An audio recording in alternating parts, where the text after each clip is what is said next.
I can't even say it isn't. I wanted to be like, huh. But no, your first and like your first, second, third time through Lords of the Fallen, you're gonna be like, what the fuck? Where the fuck am I supposed to go? Actually, no. Now they've added something to the game. No, I know. What I mean is you'll get lost in Lords. They actually added something to the game where you don't get lost now. When it first came out, you did, but now you hit a button and you'll have like a little trail of moths that guide you in the direction to the next boss or to the previous bonfire, so you can find your way through the levels easy as hell now. Yeah, they changed a lot with that game. It got good. It got really good. I saw they announced a sequel. Yeah, that's coming out in a month or two. I don't know when that is. I was going to. Well, yeah, the other one's been out since 2023, and they've been working on the sequel the whole time. Yes, that is true. Oh, it's gonna get delayed. You're right. Fuck. Yeah, it was supposed to come out soon though, like Q1 or Q2 of 2026. The only game I'm like, so I did love Outer Worlds 2. It's perfect. It's exactly what I wanted. It's fucking amazing. Oh, yeah. And when I saw people complaining about it, I'm like, what do you want from Obsidian at this point? Like, this is literally space New Vegas. Like, if there was a space, this is space New Vegas. I think they're going like, why isn't this Fallout New Vegas over and over again? And they did a Fallout New Vegas once with the backing of Bethesda, and then they've done basically the same thing over and over again. Like, it's not that fucking different. It's well, I mean, like they have like really insightful quests with the factional story. No, like the Tim Kaine is in there. Well, yeah, but they moved away from the Bethesda style game. They did that. They did a spy game that they released kind of right after New Vegas, and then they went on to like really indie niche projects. They did Pillars of Eternity. Yeah. Or Pillars of. They did the 2 Pillars games. They were like straight up old style RPGs. Then they did Grounded, and which is it's like Honey I Shrunk the Kids meets Minecraft. Pretty cool. Oh, neat. Yeah. Pretty neat. Yeah. I played a little bit of it. They just released a sequel for it. Then but they also did like a really niche, like, God, it wasn't for me, so I just skipped it. But the whole thing's like British. The main guy that everybody sucks off at Obsidian made it. Jason something. The other guy. There's Tim Kaine, which he's back full time at Obsidian. He was doing consulting and part-time stuff from his house, home at work stuff, but he's going back full time. Avowed was the one that they did recently too. Yeah, Avowed, but I heard Avowed was kind of mixed. Avowed is like one of the most soulless things. No, I haven't played it myself, but I've seen a lot of footage from it and stuff. If you want an RPG from it, it's not an RPG, and it's not like, it's more of a romp through the world of Pillars of Eternity. And I hear the combat's fire. I hear the combat's like worth playing the game for.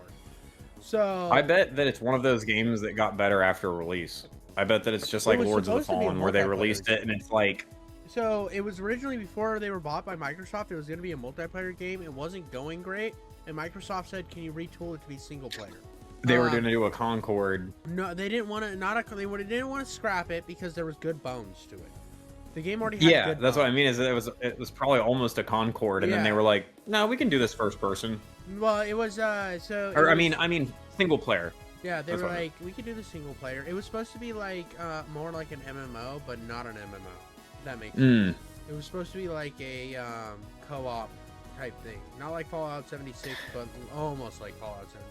It was kind of like Pillars, I think. Pillars of Eternity is that way. Yeah, it was gonna be like Pillars, and they weren't getting there, so they scrapped it. And a lot of the bones of a game like that, if you think of like Diablo or Pillars and stuff, you can play them by yourself. Divinity. Yeah. You can play those games by yourself, and it's fine, but like you're not getting the same RPG type stuff that you're getting from like a normal style first-person, third-person RPG. Those deep quest lines and stuff, you don't think about when you're playing a co-op RPG. You're just thinking about, where's my next loot?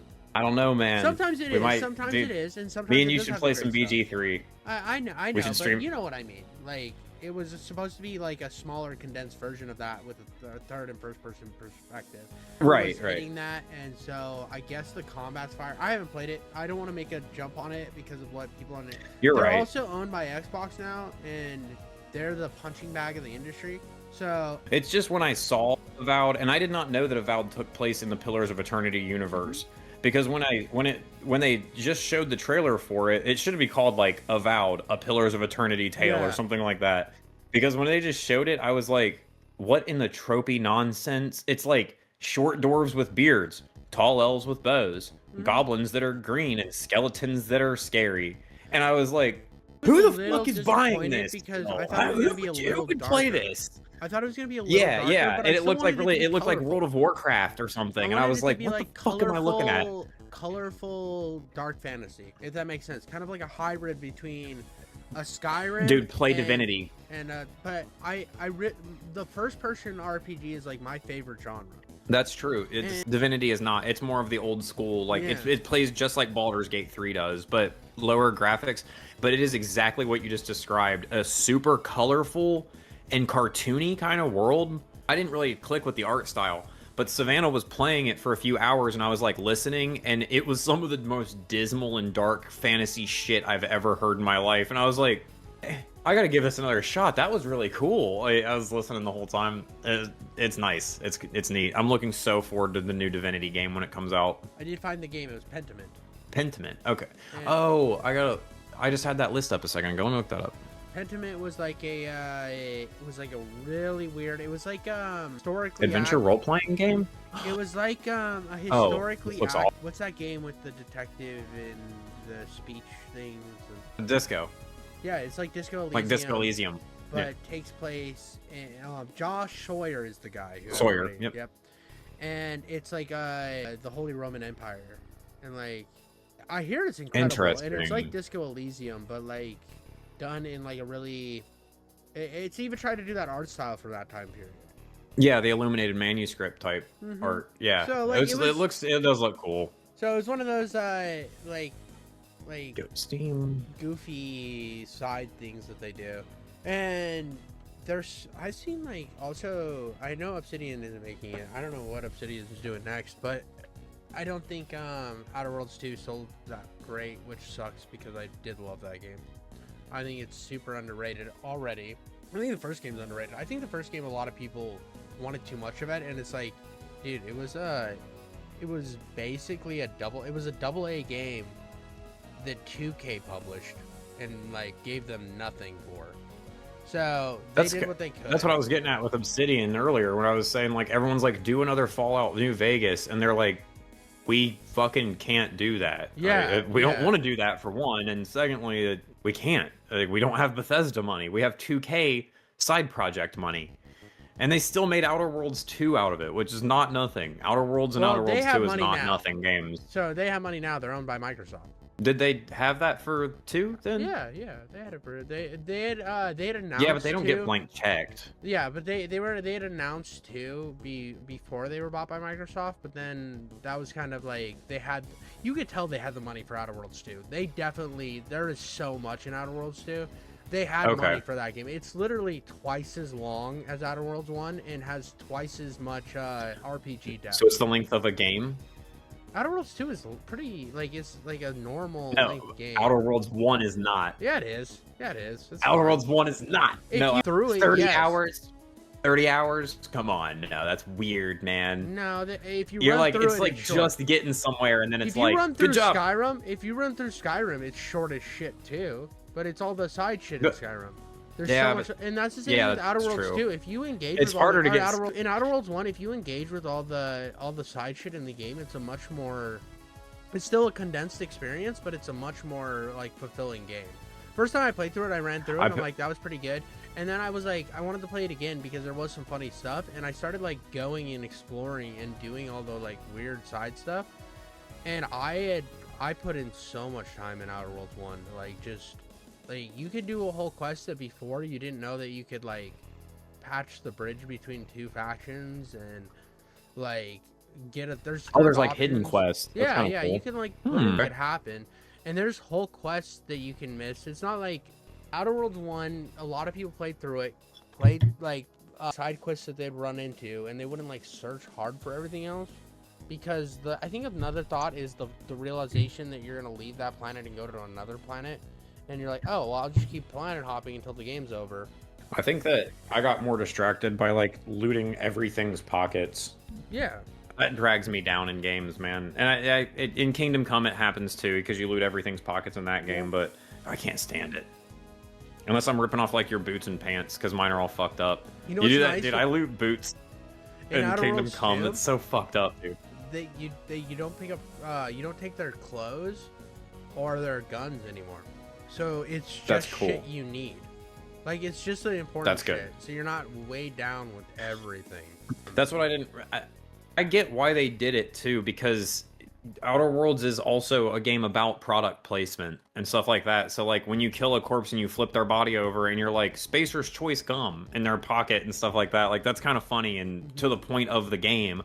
That even when you're like in the middle of, like I said, looting a corpse, you can't get away from brands.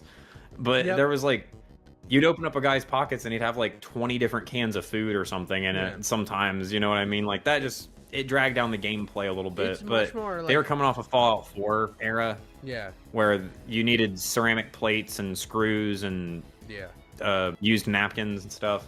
Yeah, it's brutal. Anyway. I mean, and to be fair, I feel like a lot of people are putting like the weird like anti-Bethesda thing before it even started. I think it was once they sold that weird anti-Bethesda, like they're not their own thing anymore, so now they're owned by somebody else, so now we have to hate them. And then like I'm not gonna defend Starfield because I haven't played it, but like that game like everybody was hating on the creation engine before that game came out, and it was like, what do you think what do you think games out there are like they're using like brand new it's not using Unreal Engine 5, but every single one of these games that you love that's in a series is still probably using netcode from the original game.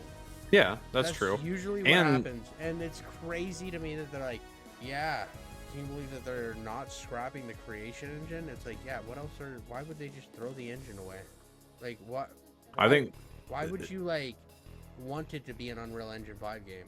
Why does everybody want everything to be an Unreal Engine 5 game? It's so annoying to me because then everything looks the same. Even if it looks slightly different, you're like, oh, this is Unreal Engine 5. What do you know?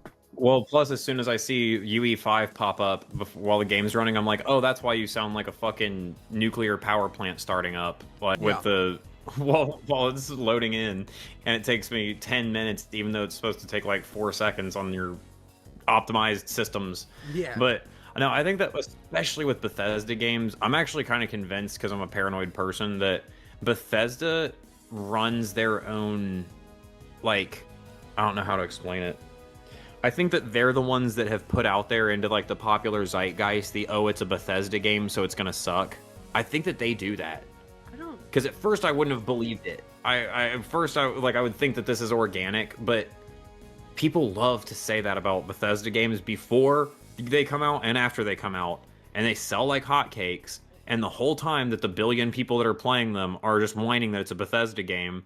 And then a week later, there's a million mods for it and stuff. And it's like, this has to be like part of the development cycle. Usually there's like enough core base there that it's like really cool. I think the big problem with the Starfield was one, which they did, which Bethesda always does, but they overpromised.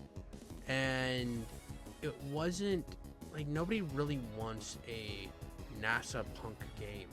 I don't think anybody's like, like instead of space lasers and cool and cool sci-fi stuff, we want more grounded, square, white and gray shit.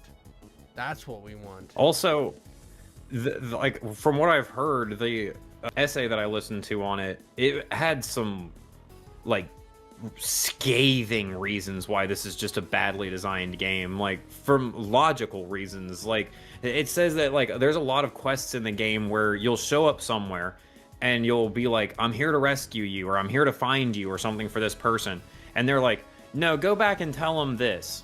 And that's like the quest. Like you can't just call them on the phone in this sci-fi universe. and tell them that. And he's like, so it's really just like you're playing like space telephone everywhere that you go. You're more or less a telegram drop-off boy. What I did in the game, like, because it's still downloaded on my Xbox, but I played when it first came out. I was gonna play because I was really excited about it because I really like the Fallout series, and I do too. I like even Bethesda Fallout, games like, 4, for their and I have to say the got a combat vibe. is easily the best combat in any Bethesda game. I've heard that. It is really. That's what my buddy Tyler says. It's just good combat. Like, so moment to moment stuff is really cool. I went and found the Batman cave.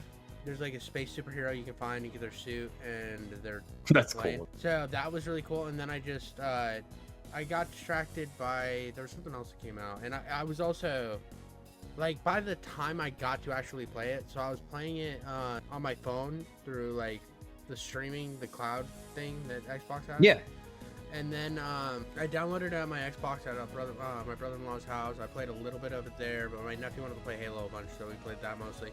And then I lived in the RV until I bought my finalized my house. So it was like 4 months, 5 months. So there was just so much time between Starfield coming out.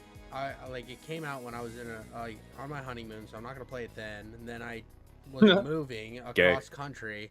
Like, there was just so much in the way of me getting to play that game that by the time it came out, there's already 15 other things that I wanted to play.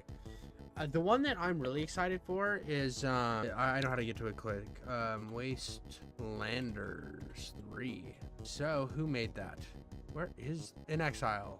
In Exile. They have a new game coming out. Clockwork Wasteland Revolution. 3. Clockwork Revolution, dude. Looks so it's Role-playing video game. It's okay. What is that called? Steampunk. It's steampunk Fallout looking. Okay, It's a first-person RPG, but it's steampunk. It looks almost like BioShocky or like Lies of P-ish. Yeah, but it's gonna be like the gameplay loop of a first-person RPG. Which, that is fucking cool, dude. I would definitely play this. It's not like horror. It doesn't look like horror inspired. Like it's trying to be BioShock. It's just trying to be like. It looks so sick, dude. I'm so excited. 2026. Yeah, it's supposed to come out. It was supposed to come out last year, but like it was originally like said it was gonna come out in 2025, but they came out right away and they said we're not hitting that date. We are moving it to 2026. I'm willing to give them as much time as they need.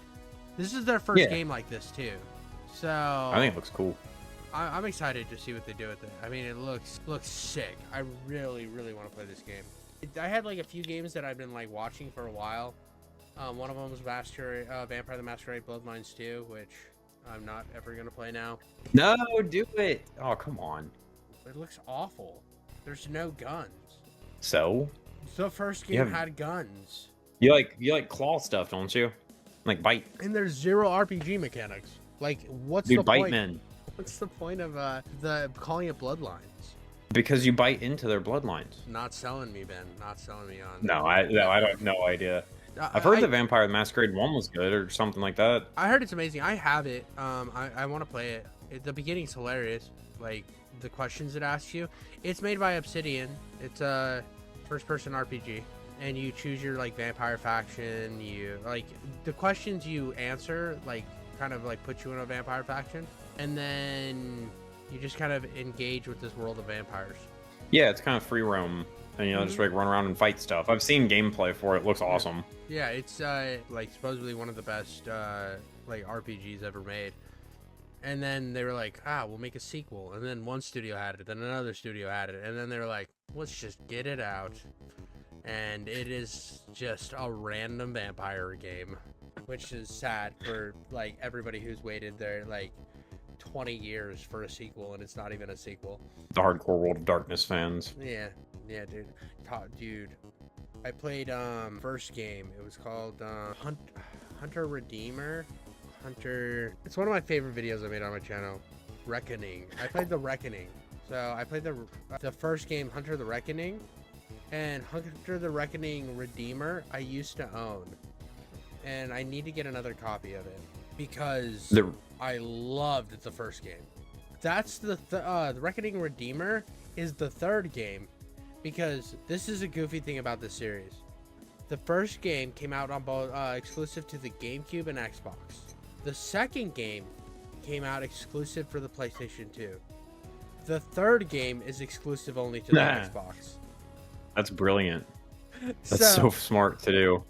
The second game is called Wayward, and it's just, but it's like Diablo Light, I would say, kind of. It's oh really? Kind of like Diablo 3 Light. I mean, it's a weird.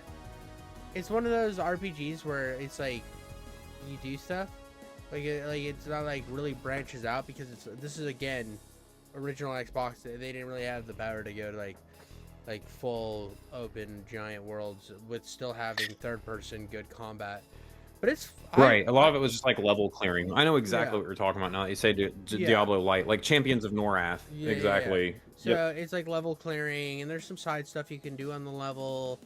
But the story in The Reckoning was super dope, and it comes from the tabletop world. What's that world called? The Vampire World of Darkness. It's from that World of Darkness. Yeah. Yeah, they have Mage, the Ascension, Vampire, the Masquerade, and Hunter the Reckoning. One with, yeah. Is that one about werewolves by chance? No, I can't remember the werewolf one, but oh my god, you know what I'm talking about though. They have a werewolf side Hunter too. the Reckoning is like the newest of the White Wolf public. Or it was one of the newer ones. It was dropped in. What's funny is the first game I think is like 2001 or something.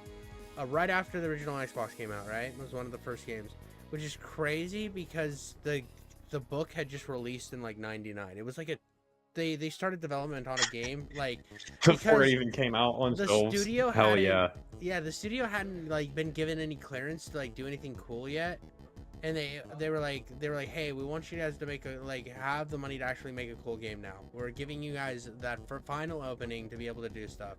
They're like, cool. What can we make it on? And they're like, great question. And so somebody had brought this book to work, and they're like, can we make it on this? Nobody's buying for this yet. They made it, and it was a hit. The combat's actually kind of super fun. I played as what did I play as? I think I played as the hot black chick because she was hot. I haven't heard of the game, so I don't know what class she is, but yeah. Game classes. There's another one. They made one called Time of Monsters. Under the Reckoning video game. Let's see if I can find the classes. Oh my god, there's like nothing on this game because it's so old. Oh, okay. Development. Where's gameplay? It was an action game, but it was like an action RPG. Play with multiplayer with more up to 4 players, which are on all 4 classes. Avenger, Defender, Judge, and Martyr. Avenger and Defender is like, I would send that straight back to the writing room. I'd be like, nope. I like that. This is literally 2000. Well, they did a dope as fuck at that time period. They were like, oh, so Avenger was the strongest. Defender is a balance between speed and power. Uwe Boll was supposed to make a fucking movie out of this. Who? Louis Boll? Uwe Boll. He was supposed to make a Hunter the Reckoning movie. Oh man. Oh, I bet it would have been ass. Yeah, made one that good sucks. movie. Postal, yeah. If you look at his IMDb, it's the highest rated one. Which is crazy. Yeah. Could you imagine? Could you imagine your highest? He's proud of that. He's so proud. He's proud that everybody hates his movies. Well, and he yes and no, because he does love how people love his Postal movie. He loves the admiration. Well, yeah, I mean, he likes the admiration, but he really does not mind the criticism either, I don't think. Otherwise, he'd make better movies. Yeah, the Postal. It's crazy because the Postal movie is like so. There's a few people that don't like it in the Postal fan base, which I don't understand how you couldn't like that movie as a Postal fan. It's literally perfect. No, there's no way. I mean, there's a lot of hypocrisy in the Postal fan base. 100%. I remember I watched after Zoom, what is it? Zoom platform. That's the people who did a light remaster on Postal 3 and made it playable. Because you can't even if you get a Steam key for Postal 3 and download it through Steam will re-add the DRM that will destroy the game. So if you download it straight from Zoom platform, Postal 3 is playable. Yeah. So that's the version I have. Do you mean less buggy, or or are you talking about the mod or where it turns it into Postal 2? Okay, you're talking about where it's the kinks worked out and stuff, the playable version. I see what you mean. I played through it, right? And even that the one the video when you look at Postal 3 where they're it's called Postal 3 is fixed, but still sucks or something like that.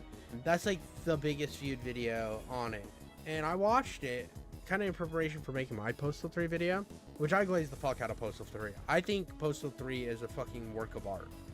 That game is beautiful, and I think you could tell where the original Postal team was working on it and where they weren't, you know, where the humor is and isn't there, but it works so well for what it is. And if you play the Zoom platform version of it, the only bad area you'll have is the tutorial area. That area just sucks. I was like, oh god, dude, I'm gonna have to play through this piece of shit. Like, this is bad. And then once you get through the tutorial, the game just works. It works just fine. And like, I remember watching the video and he's like, the good and bad system, if you mess up too bad, you can just lock yourself out. There's no really doing enough good. That's not true, dude. The Zoom platform version gives you the pre-ordered fart gun, and if you run through a couple of the levels, you will get your... I was evil, like full evil, and I swung all the way to good just fart gunning people because it was hilarious. It was a fart gun.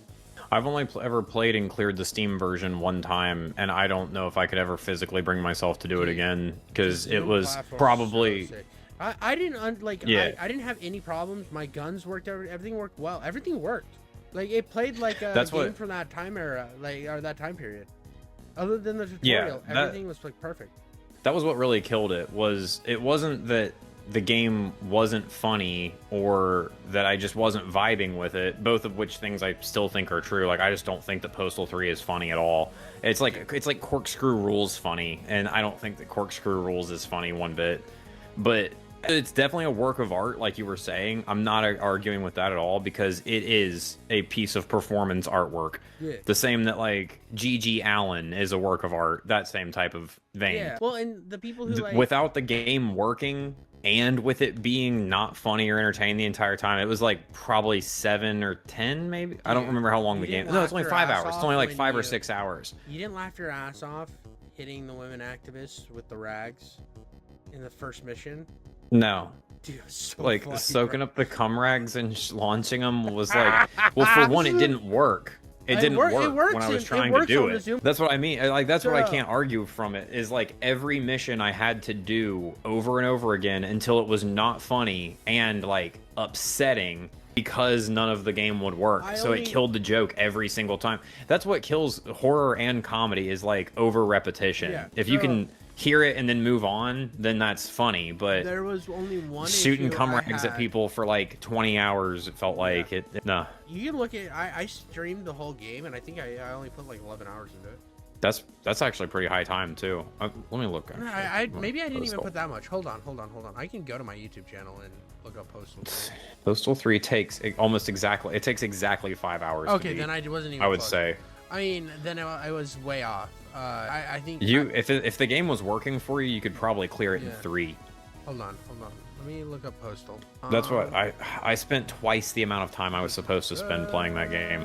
Postal 3 isn't terrible. 4 hours. Fart gun DLC. Postal 3 almost killed my PC. Oh, that was because I couldn't figure out how to download Postal 3. I think it only took 5 hours actually. I think it was like one solid, like, full playthrough. And Postal gave me brain damage. Or Postal 3 isn't terrible. Yeah. And I can't even give you like exact time either, because I was doing my reactions at that time too. But yeah, no, it looks like I only played it for like 5 hours. I don't know. See, this is insane. I have 2 of 35 achievements on this game. That's unheard of. Like, oh yeah, that's almost. I've almost platinumed every Postal game, and that's just crazy. 5 hours. I almost want to re-download it again and try it. Buy the Zoom platform version. Download it that way. Well, I can't buy anything right now, but I will. I'm saying, like, that's the one to buy. It's usually pretty cheap on there too. Like, Zoom platform. It's the only game I ever bought from them. They're kind of they're like a broke GOG. That's exactly what this is. Yeah, it's broke GOG. $5.99, yeah. Yeah, so it's super cheap. Everything on their platform is super cheap. They have a lot of... What else do you got? They have like a lot of European games that everybody forgot about. Yes, they do. Like, if you look through here, you got like Advent Rising. A Calibeth. Ooh, Dude, you can play all the Arthur games. Honk. What the fuck? Yeah, they have a lot of weird shit on here. It's like it's one of those things that you don't know about it, and the only reason I knew about it was I saw that video started. Big Mother and it said- Truckers. What? Big Mother Truckers is on here. Is it? Dude, this is an awesome platform. I'm about to go through this. Yeah, dude, I'm telling you. These are like not real video games. That's like these are games that are so forgotten. Yeah. Yeah. Oh my god. Yeah, dude, it's a They're still releasing new games on it too. Like Yeah. fucking Coven is releasing on it, dude. That's so cool. But they Okay, get, all right, we gotta read stories. We gotta read stories. I know, but I was just gonna say there was I'll keep they you here get all new night. games too. They get new games too. So it's like they're not like completely everything niche, but there was something I was gonna say that's on here. Oh, dude, like fucking Uber Soldier. Uber Soldier's on here. That's the one. The fucking Uber Soldier games. El Matador. Yeah, dude. It's One good second. game. Uber Soldier. Dude, these were like shitty fucking. I think Search bar doesn't even work. I love this website. Yeah. Wait a second. Is You Are Empty on here? There's no way. They got their like notoriety because they were No. the first place to get all the Duke Nukem games. Oh, I see. Okay. They did they got the original like platformer and Duke Nukems are on this. If I Not remember. one single game on this website is on sale right now. If you filter by on sale, Oh. it gets rid of every game. That's awesome. But yeah, so All right, I'll keep an eye on this website though, because this is actually really cool. yeah, and I mean it's so cheap to get that game. It's like $5, like I said, and or you said, and it's worth it if you download it through the way they tell you to download it, which they don't have a launcher, so you have to download the file And like files make that- the make it yourself. which exe. I was fucking so confused because I've never done that. No, I haven't either, but I could figure it out. It's the only game I have like that in my. Or well, that's not true because I've done it now with like indie games. But but itch will kind of do it for you. I know what you're talking about though. yeah, but this one will it'll be the whole fucking. I had to look at videos and I was like, oh, this is how people used to do games. Shit.